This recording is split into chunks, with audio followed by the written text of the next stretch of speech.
ಮಂಗಳೂರು ಹೊರವಲಯದ ಕುಳಾಯಿಯಲ್ಲಿ ನಿರ್ಮಾಣ ಹಂತದಲ್ಲಿರುವಂತಹ ನಾಡದೋಣಿ ಮೀನುಗಾರಿಕಾ ಜೆಟ್ಟಿ ಕಾಮಗಾರಿ ಈಗ ಕಳಪೆಯಾಗಿದೆ, ಹಾಗೆಯೇ ಅವೈಜ್ಞಾನಿಕವಾಗಿದೆ ಅನ್ನೋ ಒಂದು ಆರೋಪ ಕೇಳಿಬರ್ತಾ ಇದೆ. ಇದಕ್ಕೆ ಪುಷ್ಟಿ ನೀಡುವಂತೆ ಇಲ್ಲಿರುವ ಒಂದು ಕಾಮಗಾರಿಯ ದೃಶ್ಯ ನಾನು ತೋರಿಸ್ತಾ ಹೋಗ್ತೀನಿ. ನಾನೀಗ ಅದೇ ಒಂದು ಜಟ್ಟಿಯ ಮೇಲಿದ್ದೀನಿ. ನಿರ್ಮಾಣ ಹಂತದಲ್ಲಿರುವಂತಹ ಮೀನುಗಾರಿಕಾ ಜಟ್ಟಿ ಇದು. ಆದರೆ ಈ ಬಾರಿಯ ಸಮುದ್ರದ ಅಲೆಗಳ ಹೊಡೆತಕ್ಕೆ ಇಲ್ಲಿರುವಂತಹ ಒಂದು ಭಾಗ ಈಗಾಗಲೇ ಕೊಲ್ಯಾಪ್ಸ್ ಆಗಿರುವಂಥದ್ದು, ಸಮುದ್ರ ಸೇರಿದವೆ. ಯಾಕಂದರೆ ಈ ಭಾಗದಲ್ಲಿ ಒಂದು ಕಳಪೆ ಕಾಮಗಾರಿ ನಡೆದಿದೆ, ಹಾಗೆಯೇ ಅವೈಜ್ಞಾನಿಕವಾಗಿ ನಡೆದಿರುವಂತಹ ಒಂದು ಕಾಮಗಾರಿ ಅನ್ನೋ ಒಂದು ಆರೋಪ ಮೀನುಗಾರರದ್ದಾಗಿದೆ. ಯಾಕಂದರೆ ಒಂದು ಭಾರೀ ಗಾತ್ರದ ಕಲ್ಲುಗಳನ್ನು ಹಾಕ್ಕೊಂಡು ಈ ಒಂದು ಜಟ್ಟಿ ನಿರ್ಮಾಣ ಮಾಡಬೇಕು, ಅದಕ್ಕೊಂದು ನಿಯಮ ಇದೆ. ಇಷ್ಟೇ ಭಾರದ ಕಲ್ಲುಗಳನ್ನು ಹಾಕಿ, ಯಾಕಂದರೆ ಸಮುದ್ರದ ಅಲೆಗಳನ್ನು, ರಕ್ಕಸ ಗಾತ್ರದ ಸಮುದ್ರ ಅಲೆಗಳನ್ನು ತಡೆಯುವಷ್ಟು ಶಕ್ತಿ ಆ ಕಲ್ಲುಗಳಿಗಿರಬೇಕು, ಮತ್ತು ಈ ಜಟ್ಟಿಗೂ ಆ ಒಂದು ಶಕ್ತಿಯನ್ನು ಕೊಡುತ್ತೆ ಆ ಕಲ್ಲುಗಳು. ಈ ಹಿನ್ನೆಲೆಯಲ್ಲಿ ಈ ಭಾಗದಲ್ಲಿ ಹಾಕಿರುವಂತಹ ಕಲ್ಲುಗಳು ಎಷ್ಟು ಚಿಕ್ಕದಾಗಿವೆ ಅನ್ನೋದು ನೀವು ನೋಡ್ಬೋದು. ಭಾರೀ ಗಾತ್ರದ ಕಲ್ಲುಗಳೇ ಈಗ ಅಲೆಗಳ ಹೊಡೆತಕ್ಕೆ ಸಮುದ್ರ ಪಾಲಾಗ್ತವೆ. ಮತ್ತು ಇಷ್ಟು ಚಿಕ್ಕ ಕಲ್ಲುಗಳು ಯಾವ ಲೆಕ್ಕ ಅನ್ನೋದು ಈಗ ಮೀನುಗಾರರ ಒಂದು ಅಭಿಪ್ರಾಯ. ಇಲ್ಲಿರುವಂತಹ ಕಲ್ಲುಗಳ ಗಾತ್ರ ನೋಡಿದರೆ ಗೊತ್ತಾಗುತ್ತೆ ಎಷ್ಟು ಯಾವ ರೀತಿಯ ಒಂದು ಕಾಮಗಾರಿ ನಡೆದಿರಬಹುದು ಅಂತ. ಕಳೆದ 2-3 ದಿನಗಳಿಂದ ಭಾರಿ ಮಳೆ ಈ ಕಡೆ ಸುರಿದಿತ್ತು, ಹಾಗೆಯೇ ಕಡಲು ಪ್ರಕ್ಷುಬ್ಧವಾದ ಹಿನ್ನೆಲೆಯಲ್ಲಿ ಭಾರೀ ಗಾತ್ರದ ಅಲೆಗಳು ಇಲ್ಲಿಗೆ ಹೊಡೆದು ಈ ಒಂದು ಭಾಗ ಈಗಾಗಲೇ ಸಮುದ್ರ ಪಾಲಾಗಿದ್ದಾವೆ. ಯಾಕಂದರೆ ಈ ಭಾಗ ಈಗ ಆಲ್ರೆಡಿ ಕಲ್ಲುಗಳು ಹಾಕಿತ್ತು, ಈಗ ಅದು ಪ್ರಯೋಜನಕ್ಕೆ ಇಲ್ಲ. ಕೋಟ್ಯಾಂತರ ರೂಪಾಯಿ ಖರ್ಚು ಮಾಡಿಕೊಂಡು ಈ ಒಂದು ಕಾಮಗಾರಿ ನಡೆದಿರುವಂಥದ್ದು. ಒಂದು ಭಾಗ ಈ ಜಟ್ಟಿಯ ಒಂದು ಭಾಗ ಒಳ್ಳೆಯ ರೀತಿಯ ಒಂದು ಕಾಮಗಾರಿ ಆಗಿದೆ ಅಂತ ಅಭಿಪ್ರಾಯ ಮೀನುಗಾರದ್ದಾಗಿದ್ದರೆ, ಇನ್ನೊಂದು ಭಾಗದಲ್ಲಿ ಕಳಪೆ ಕಾಮಗಾರಿ ನಡೆದಿದೆ, ಅವೈಜ್ಞಾನಿಕವಾಗಿ ನಡೆದಿದೆ ಅನ್ನೋ ಒಂದು ಮಾಹಿತಿ ಮೀನುಗಾರದ್ದಾಗಿದೆ. ಇದ್ರ ಬಗ್ಗೆ ಮಾತಾಡಲಿಕ್ಕೆ ನಮ್ಮೊಂದಿಗೆ ಮೀನುಗಾರರ ಮುಖಂಡರಿದ್ದಾರೆ, ಅವರನ್ನೇ ಮಾತಾಡಿಸ್ತೀನಿ. ಏನು ಈ ವಾಸ್ತವವಾಗಿ ಈ ಮೀನುಗಾರಿಕಾ ಜಟ್ಟಿ ಯಾವ ರೀತಿ ನಿಮ್ಗೆ ಹೆಲ್ಪ್ ಆಗುತ್ತೆ? ಈ ವಾಸ್ತವವಾಗಿ ನಾವು ಈ ಜಟ್ಟಿಯ ವಿಚಾರ ಹೇಳ್ಬೇಕಾದ್ರೆ NMPT ಸಂಸ್ಥೆ ಮತ್ತು ನಮ್ಮ ಹಿರಿಯ ಮೀನುಗಾರರು, ಈ ಒಂದು NMPT ಹೀಗೆ ಜಾಗ ಬಿಟ್ಟುಕೊಂಡಂಥ ನಮ್ಮ ಹಿರಿಯ ಮೀನುಗಾರರು ಮತ್ತು ಸಂಸ್ಥೆಯೊಂದಿಗೆ ಒಂದು ಒಡಂಬಡಿಕೆ, ಒಂದು ಮಾತುಕತೆ ನಡೆದಿತ್ತು. ಅದೇನೆಂದರೆ, ಮಳೆಗಾಲದ ಸಂದರ್ಭದಲ್ಲಿ ಅಂದರೆ ಜೂನ್, ಜುಲೈ, ಆಗಸ್ಟ್ನಲ್ಲಿ ಮೀನುಗಾರಿಕೆಗೆ ತೆರಳಲು ಸಮುದ್ರದ ಅಲೆಗಳು ಜಾಸ್ತಿ ಇರುವುದರಿಂದಾಗಿ, ಅಂದರೆ 10-15 ಫೀಟ್ ಏರಿಕೆ ಇರುವುದರಿಂದಾಗಿ NMPT ಒಳಗಡೆಯಿಂದ ಮೀನುಗಾರಿಕೆ ತೆರಳಲು ನಮಗೆ ಅವಕಾಶ ಮಾಡಿಕೊಡಬೇಕು. ಮತ್ತು ನಂತರ ದಿನಗಳಲ್ಲಿ ನಮಗೆ ಒಂದು ಪ್ರತ್ಯೇಕವಾದಂಥ ಒಂದು ಜಟ್ಟಿ ನಿರ್ಮಾಣ ಮಾಡಿಕೊಡುವಂಥ ಭರವಸೆ ಕೂಡ ಅವರು ನಮಗೆ ಕೊಟ್ಟಿರುವರು. ಅದೇ ಪ್ರಕಾರ ಆ ಒಂದು ಭರವಸೆಯ ಪ್ರಥಮ ಹಂತ ಈಡೇರಬೇಕಾದರೆ ಒಂದು 50 ವರ್ಷ, ಅಂದರೆ 2018ರಲ್ಲಿ ಶಿಲಾನ್ಯಾಸ ಆಗಿ 1 ವರ್ಷದ ಕಾಮಗಾರಿ, ಅತಿ ಶೀಘ್ರದ ಕಾಮಗಾರಿ ನಡೆತಿದ್ದು, ಇದನ್ನು ಮನಗಂಡ ನಾವು ಏನೋ ಒಂದು ನಮ್ಮ ಕನಸಿನ ಕೂಸಾದಂಥ ಈ ಒಂದು ಕುಳಾಯಿ ಜಟ್ಟಿ ಇನ್ನೇನು ಮುಗಿದೇ ಹೋಯಿತು ಅನ್ನುವಷ್ಟರಲ್ಲಿ ಈ ಜಟ್ಟಿಯ ಒಂದು ದಡದಿಂದ ಆಳ ತನಕ ಒಂದು 250 ಮೀಟರ್ಗೆ ಇದನ್ನು ಸೀಮಿತ ಮಾಡಿದ್ರು.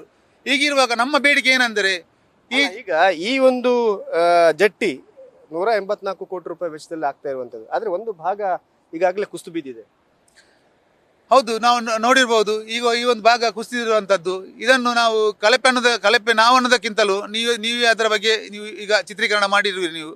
ಹಾಗಾಗಿ ಇದಕ್ಕೆ ಸಂಬಂಧಪಟ್ಟ ಅಧಿಕಾರಿಯವರು ನಮ್ಮ ಈ ಮೀನುಗಾರರೊಂದಿಗೆ ಯಾವುದೇ ರೀತಿಯ ಒಂದು ಸಂವಾದ ಮಾಡದೆ ಏಕಾಏಕಿ ಮೀನುಗಾರರಿಗೆ ಜಟ್ಟಿಯನ್ನು ಮಾಡ್ತಾ ಇದ್ದಾರೆ. ಆದರೂ ಇದನ್ನು ಮನಗಂಡಂತ ನಾವು ಈ ಮೀನುಗಾರಿಕೆಗೆ ಸೂಕ್ತವಾಗಿಲ್ಲದ ಕಾರಣ ನಾವು ಇದರ ಬಗ್ಗೆ ನಾವು ಅವರಿಗೆ ತಿಳಿಯಲಿದ್ರು. ಈ ಜಟ್ಟಿ ಸರಿಯಾಗಿಲ್ಲ. ಈ ಜಟ್ಟಿ ವಿಚಾರವಾಗಿ ಮೀನುಗಾರರೊಂದಿಗೆ ಈ ಸಮಾಲೋಚನೆ ನಡೆಸಿ ಮುಂದಿನ ತೀರ್ಮಾನ ತಗೋಬೇಕು. ಹಾಗಾಗಿ ಅಲ್ಲಿಯವರೆಗೆ ನೀವು ಈ ಜಟ್ಟಿಯನ್ನು ಸ್ಥಗಿತಗೊಳಿಸಬೇಕು. ಮಳೆಗಾಲದ ಈ ಒಂದು ಏನು ಮಾನ್ಸೂನ್ ನಂತರ ನೀವು ಇದರ ಈ ಏನು ವೇವ್ಸ್ ಉಂಟು, ಅಲೆಗಳುಂಟು, ಅದನ್ನು ಸರಿಯಾಗಿ ಪರೀಕ್ಷಿಸಿ ನಂತರ ನೀವು ಜಟ್ಟಿ ನಿರ್ಮಾಣ ಮಾಡಬೇಕಾಗಿ ಅವರಲ್ಲಿ ಕೇಳಿಕೊಂಡ್ರು ಕೂಡ ನಮ್ಮ ಒಂದು ಮಾತಿಗೆ ಯಾವುದೇ ಒಂದು ನಮ್ಮ ಮಾತನ್ನು ಕಡೆಗಣಿಸಿ ನಮಗೆ ಒಂದು ಯಾವುದೇ ರೀತಿಯಲ್ಲಿ ನಮಗೆ ಒಂದು ಬೆಲೆ ಕೊಡದೆ ಇದನ್ನು ಪ್ರಾರಂಭಿಸಿದರು. ಆದರೆ ಈ ಜಟ್ಟಿಯು ನೋಡುವಾಗ ಈಗ ಅವೈಜ್ಞಾನಿಕವಾಗಿ ಕಾಣ್ತಾ ಉಂಟು ನಮಗೆ. ಯಾಕೆಂದರೆ 1 ವರ್ಷದ ಮಳೆಗಾಲವನ್ನೇ ಇದನ್ನು ತಡೆಯಲಿಕ್ಕೆ ಸಾಧ್ಯವಾಗದ ಈ ಒಂದು ಜಟ್ಟಿ ಇನ್ನು ಯಾವ ರೀತಿ ಇದು ಮುಂದಿನ ದಿನಕ್ಕೆ ಇದು ನಮಗೆ ಒಂದು ಆಶಯವಾಗಿರಬಹುದು. ನೀವೇ ಸ್ವಲ್ಪ ಯೋಚನೆ ಮಾಡುವಂಥ ವಿಷಯ. ನಮ್ಮೊಟ್ಟಿಗೆ ಹಿರಿಯ ಮೀನುಗಾರರ ಮುಖಂಡಿದ್ದಾರೆ, ಅವರ ಅನುಭವ ಏನು ಹೇಳುತ್ತೆ? ಈ ಒಂದು ಜಟ್ಟಿ ಎಷ್ಟು ಸಮರ್ಪಕವಾಗಿದೆ ಮತ್ತು ಎಷ್ಟು ದಿನ ಬರ್ಬೋದು? ಯಾಕಂದರೆ ನಿಮಗೆ ಇಲ್ಲಿಯ ಅಲೆಗಳ ಹೊಡೆತ ಯಾವ ರೀತಿ ಇದೆ ಅದನ್ನು ನೋಡಿದ್ದೀರಿ ನೀವು, ಚಿಕ್ಕಂದ್ರಿಂದ ನೋಡ್ಕೊಂಬಂದು ನಿಮ್ಮ ಅನುಭವ ಇದೆ. ಇದು ಈ ಜಟ್ಟಿಗೆ ಹಾಕಿದಂಥ ಕಲ್ಲುಗಳು ಸಾಕಾ? ಈ ಜಟ್ಟಿಗೆ ಹಾಕಿದಂಥ ಕಲ್ಲುಗಳು ಇದು ಸಾಕಾಗುವುದಿಲ್ಲ. ಯಾಕೆಂತ ಹೇಳಿದರೆ ಈ ಸಲ ಮಳೆಗಾಲದಲ್ಲಿ ಇಷ್ಟು ಸಮುದ್ರ ಹೊಡೆತ ಇಲ್ಲ. ನಮ್ಮ ಒಂದು 2-4 ವರ್ಷದ ಹಿಂದೆ ಆದರೆ ಇದಕ್ಕಿಂತ ಜೋರಾದ ಸಮುದ್ರದ ಅಲೆಗಳು ಹೇಳ್ತಿತ್ತು. ಅದಕ್ಕೆ ಈ ಕಲ್ಲುಗಳನ್ನೆಲ್ಲ ಅದು ಕೇರ್ ಮಾಡಲಿಕ್ಕೆ ಇಲ್ಲ. ಯಾಕೆಂತ ಹೇಳಿದರೆ ಇದು ಅಂಥ ಕಲ್ಲನ್ನು ಒಂದು ಮನೆ ಕಟ್ಟುವ ಫೌಂಡೇಶನ್ಗೆ ಹಾಕುವಂಥ ಕಲ್ಲನ್ನೆಲ್ಲ ಇಲ್ಲಿ ತೋಡಿಗೆ ಹಾಸುವಂಥ ಕಲ್ಲನ್ನೆಲ್ಲ ಹಾಕಿದ್ದಾರೆ. ಇದಕ್ಕೆ ಅಡಿಭಾಗಕ್ಕೆ ನಮ್ಮ ಲೆಕ್ಕದಲ್ಲಿ ಒಂದು 3 ಟನ್ 4 ಟನ್ ಭಾರದ್ದು ಕಲ್ಲು ಹಾಸಬೇಕಿತ್ತು. ಅದು ಮಳೆಗಾಲಕ್ಕೆ ಕುಳಿತು ಹೋಗ್ತದೆ.